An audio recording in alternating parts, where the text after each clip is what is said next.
Hi everybody, welcome to another Chats with Chaudhry. I hope you're safe and well. Today I'm delighted to be joined by Joanne Ballantyne, who is the Principal Product Marketing Manager, Global Mass Spectrometry Product Management at Walters, and Mark Towers, Senior Scientist, Scientific Operations at Walters. And today we're talking about the recently launched Next Gen DESI XS imaging source. So Joe, Mark, it's the morning after the night after, night before. How are you both? Sad. Yeah, But fine. sad. Yeah. For anybody who's watching this and doesn't know what the hell we're talking about and what day it is, because you might be watching it on a different day afterwards. We're feeling sad because England obviously lost the penalty shootout yesterday to Italy. Who congratulations to Italy on winning it. You know, congratulations, but it's very, very sad because I thought England did a great job and did fantastic to get to the final. So, but we're going to be talking about the Next Gen DESI XS imaging source. So hopefully this will brighten up your day and your week. So always a positive. Let's talk about that. So before we start talking about the new DESI XS, Joe, would you mind giving us a quick background on Walters and a bit about your own background as well? Sure, absolutely. So Waters, we're a leading specialty measurements company. We're focused on improving human health and well-being, and that's through the application of analytical technologies. That's mass spectrometry based, UPLC based. And for myself, I've worked at Waters for nearly 15 years in various different roles. My background is in omics and complex mixtures, metabolomics, proteomics, and now I look after the discovery level instrumentation, so SynaptXS and imaging technologies for Waters. Brilliant. And Mark, a little bit about your background and your role. Yeah, so I've been working for Waters for a little over 10 years now. My background originally was in mouldy fundamentals. So that's matrix-assisted laser desorption ionization. From there, I moved into mouldy imaging. And since Waters started pursuing DESI imaging, I've moved into DESI imaging as well. Fantastic. Okay, so let's start talking about the DESI XS imaging source. So very basic question first of all, what is the DESI XS MS source? So maybe I can take that. So DESI itself, it stands for desorption electrospray ionization. So it gets rid of that mouthful for you. And it's a technique that allows you to take chemical information directly from a surface. So it gives you information on the spatial distribution of molecules near the surface of an analyte. And it allows scientists to answer the question, where is this component in my sample? Right. Okay. Mark, have you got anything to add to that? Yeah, so DESI is, as was mentioned, a surface analysis technique. We're principally looking at sort of tissue sections, but generally any sort of surfaces. Yeah, that's about it, really. Okay, cool. So next question. What are the customer challenges that you were addressing with this, and and what made you think you need to develop a new instrument? So I can take that. We've recently introduced DESI XS source. So the new source was launched last year, and we've just launched the set of upgrades for that source, which we'll talk a little bit more about later. The sort of key challenges. So in DESI, everything's about a stable spray. So you want to get a stable, continuous signal, but also one of the challenges in the past has been optimization and setting up the DESI source. So a lot of the feedback we got was that originally it's quite tricky to set up, and this has kind of put a barrier in the way of people using this as sort of a routine technology.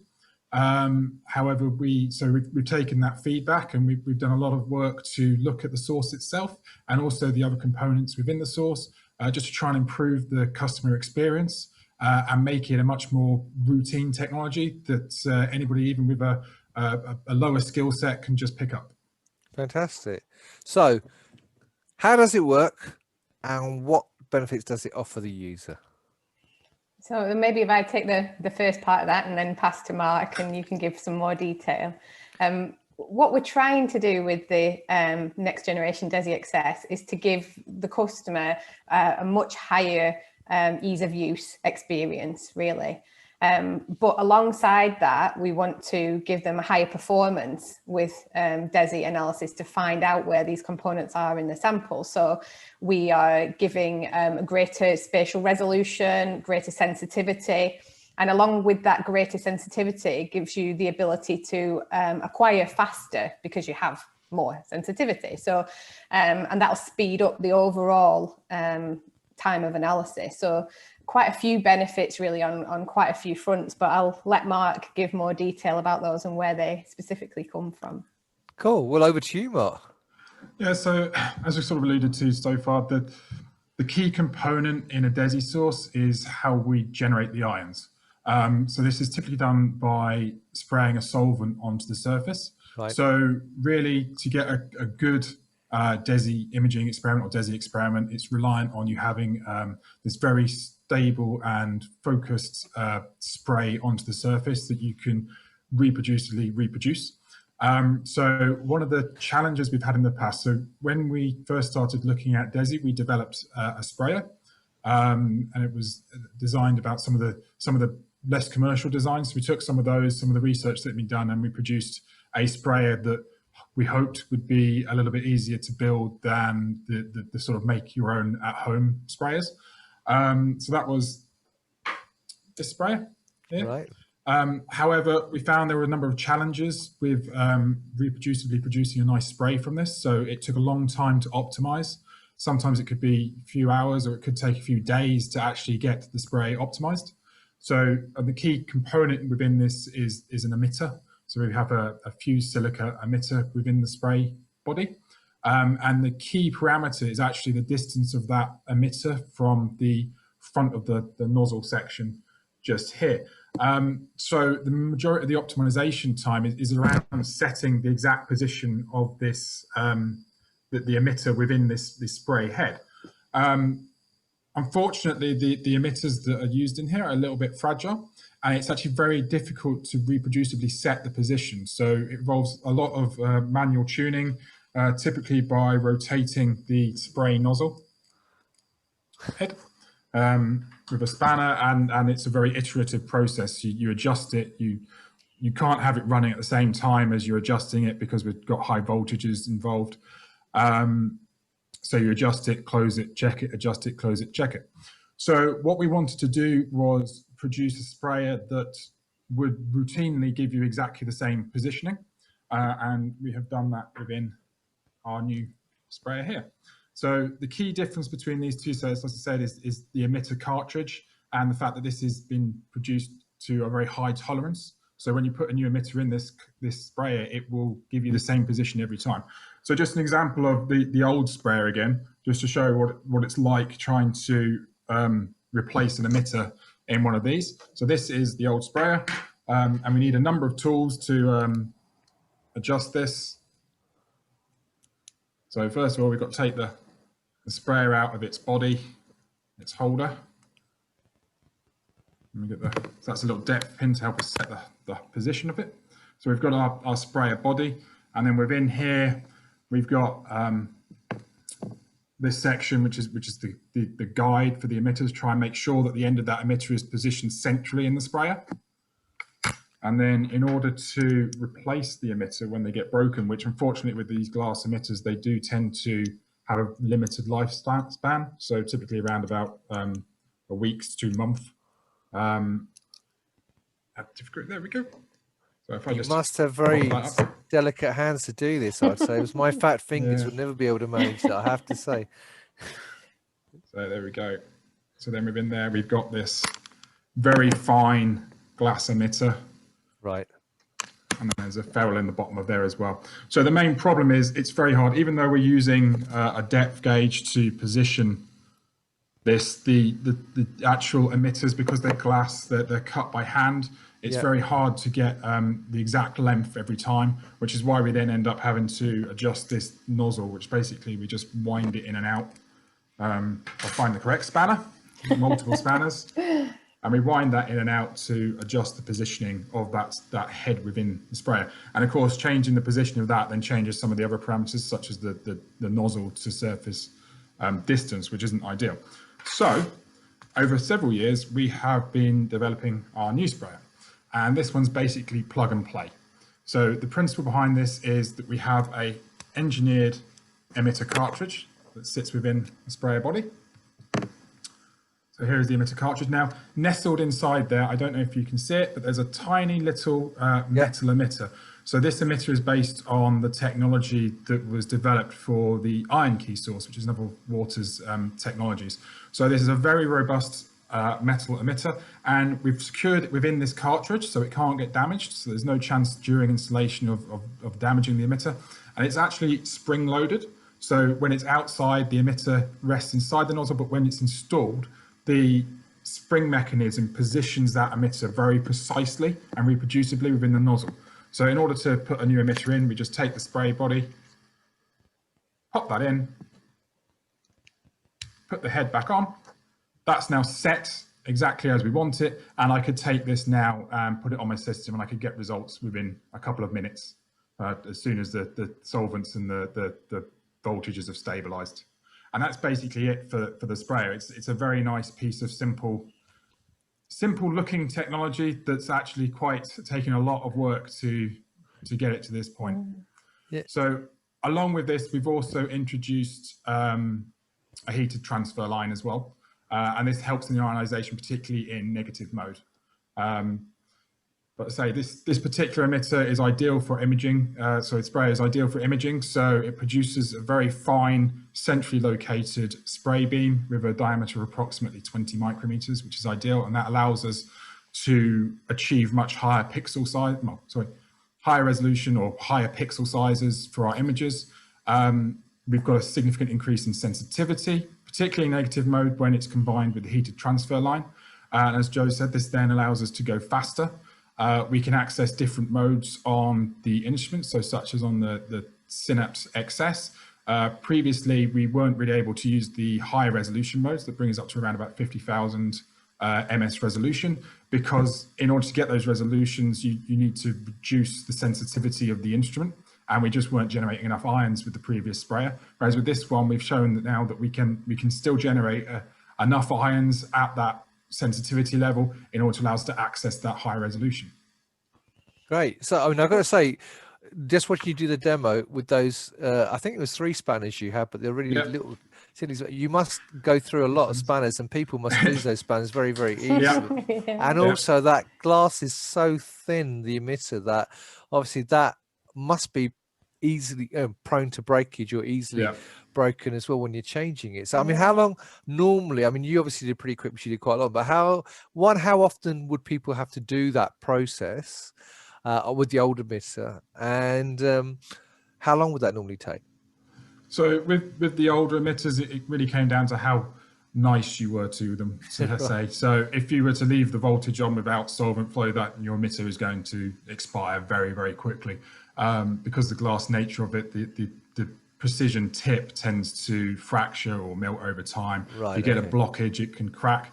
And when that happens, basically it changes the angle of the spray solvent coming out the sprayer, so you have to re-optimize or replace your emitter.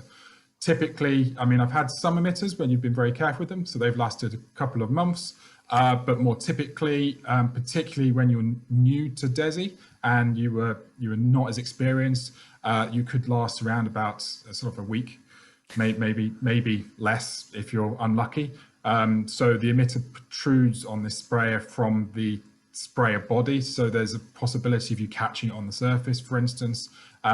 Typically when I do training, I tend to take a pack of emitters with me for the old sprayer, because I felt very bad, because at the end of the training, typically they will have used all of their emitters. So I supplied some emitters so they can, so that they feel free to get to handle and learning it. However, with the new sprayer, I think I've had this particular emitter running 6 months now. Right. So yeah, there are obviously some things, if you leave the voltage on, that may expire a little bit sooner. But typically, because you don't have to go through that optimization process, and the optimization process is where your emitter is most at risk, because you've obviously got a small amount of it sticking out from the spray body and you're adjusting it with a spanner. So as we've removed all need for any tools with this sprayer and it's just plug and play, I think these emitters are going to last a very long time. Yeah, the feedback we've received so far as well from our customers shows that they're using far less consumables, and it's cost of ownership is reduced by using this as well. We've got some really great testimonials echoing what Mark said about plug and play usability and improvements in performance that you can find on our social media and as part of our launch presentations if you've seen those. But the feedback's been really overwhelming from our customers so far. Yeah, well, I think it's another example, I suppose, in the industry of how you've seen things become easier to use for the end user and also making it easier for, I don't use the word non-scientists, but maybe non-experts to use it. Whereas historically you used to really have a lot of technical knowledge to be able to do a lot of the experiments and so on. Mm-hmm. They're simplifying the process to make it easier for a wider group of people to do it, I suppose. And obviously easy to service as well and look after. So that's brilliant. So what workflows and applications will it help with? So kind of overall, we can touch quite a few different application areas with DESI imaging and screening as well.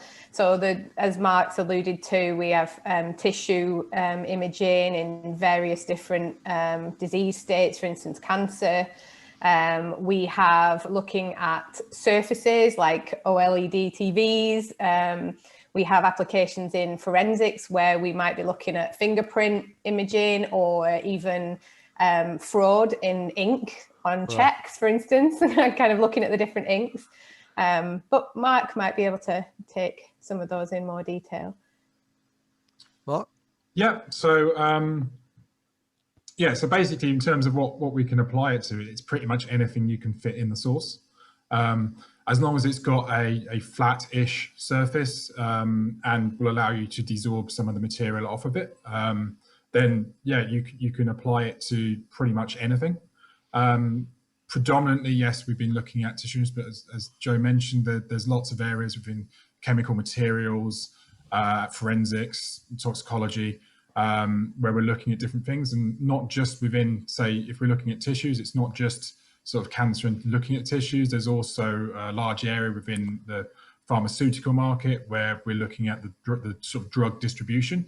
So that really comes down to the question of where is my molecule? So in that case, it's quite a targeted technique. So we're looking for where that drug is in this tissue. And that helps a lot within the drug discovery pipeline because you can identify or more likely screen the tissues to see not if your drug is the action of the drug or anything, but where's the drug gone? And therefore, if you can see within a whole body section that the drug has all been excreted or is all in the bladder or is in the wrong organ, you can very quickly screen that drug and remove it from the pipeline, thereby saving money rather than traditionally where that would happen later in the pipeline when you've already invested a lot of money looking at that drug. So we're really removing drugs options earlier to save money so we can focus on the targets that are more likely. Right, okay. And what service support do you get with it? So that's the same service and support that you would get from the overall MS system. So everything's taken care of with the packages that look after the MS systems. Right, okay. And looking ahead, I mean, how do you see the technology developing going forward? So really the technology going forwards and where we would like to take this and where we would like to take it in the future is sort of more, again, so with these new sprayers, we've opened it up to a new area of people, maybe people who aren't particularly mass spectrometry savvy or aren't hardcore imaging scientists. Right. Therefore, we can move it into other settings. So one of the areas we would love to explore in the future is automation, and also moving that into sort of a histopathology area. So by automation, the idea would be you could take say 50 tissue sections, mount them in a rack as you would in a normal histopathology sort of area, and then the instrument will automatically take a photo of that tissue, work out the area that it wants to scan, set up the experimental parameters and scan it. So you could just load a rack of say 50 samples, go away, come back the next day, and they're all run. So, and that then leads into this histopathology. So traditionally histopathology, it's very much down to the individual opinion of the pathologist. So they're going to stain a tissue section and they're going to look at it under a microscope, and they're going to make a decision based on what they see. But within sort of the molecular histopathology, so the mass spectrometry side, we now have access to see things that aren't necessarily available to see just by staining. So we can see all of the molecules rather than just the ones that are being stained. So, and in the future, what we would hope is that really the molecular histopathology could be used alongside traditional histopathology to help grade tumors, help work out, and potentially if we have enough information, you can start applying deep learning, so AI heuristics, whereby we can load all the data that we've got along the way, and then look at the patient's prognosis, what happened, what drugs they took, a little bit more about the person's phenotype. And then when we then look at those tissue sections and we get the molecular histopathology data, potentially you could then start looking at algorithms that could predict the best treatment regime for that particular person. So it's a very personalized diagnosis, very personalized medicine. Right. Joe, anything to add to that? I think Mark covered that pretty well, yeah. Fantastic. All right. And what instruments is the Next Gen DESI XS available on? So we have DESI XS across the whole portfolio. So that goes from the Select Series MRT, which is the new imaging instrument that has been just released. We also have DESI XS on the Cyclic IMS, the Synapt XS, the Benchtop Xevo G2 XS. And we also have a prototype project at the moment with the DESI XS on TQXS triple quad mass spectrometer. And Mark might want to go into that a little bit in terms of futures as well. Yeah. So for the DESI on the triple quad, this is a very targeted technique. So we're basically doing MRM transitions. The idea about this is it is more focused towards the pharmaceutical market where we are looking for that drug. And we want the confidence to say, not just we found a molecule of interest, we think this is our drug, but we can also back that up with the MSMS on the triple quad, and we can do this very fast. So some of the data we've been scanning at sort of 50 pixels per second, and we've been identifying sort of 20 or 30 different components within that sample. So it gives the opportunity to look at not just the drug, but also the drug and metabolites and any other key markers that are within that tissue in a very fast, simple workflow. Right. Okay. And can you upgrade the existing DESI XS? Yeah, absolutely, you can. Yeah, so all DESI XS from this point onwards will go out with the new enhancements as standard, but we can absolutely upgrade the existing DESI XS sources in the market. Great. And I know you might have touched on this a little bit when you're talking about technologies and so on, our workflows, but is MSI with DESI possible on surfaces other than tissue? Yeah, definitely. So pretty much anything you can place within the DESI source can be analyzed. There are a few restrictions around conductivity, but we have shown that we can perform DESI if you're careful on surfaces that are conductive. So we've got some examples where we looked at some of our own components, and these are the transfer ion optics from the rear of the instrument. And what we've been interested in is how well they've been cleaned and the cleaning procedures that have been performed. And so we can take different ones, used ones that have been cleaned this way, one that's been cleaned a different way, and then scan the surface of those components to see what residues are left and see just how clean is it, not just visually how clean it is. I'm just imagining all these cleaners now worried that they haven't been doing their jobs properly.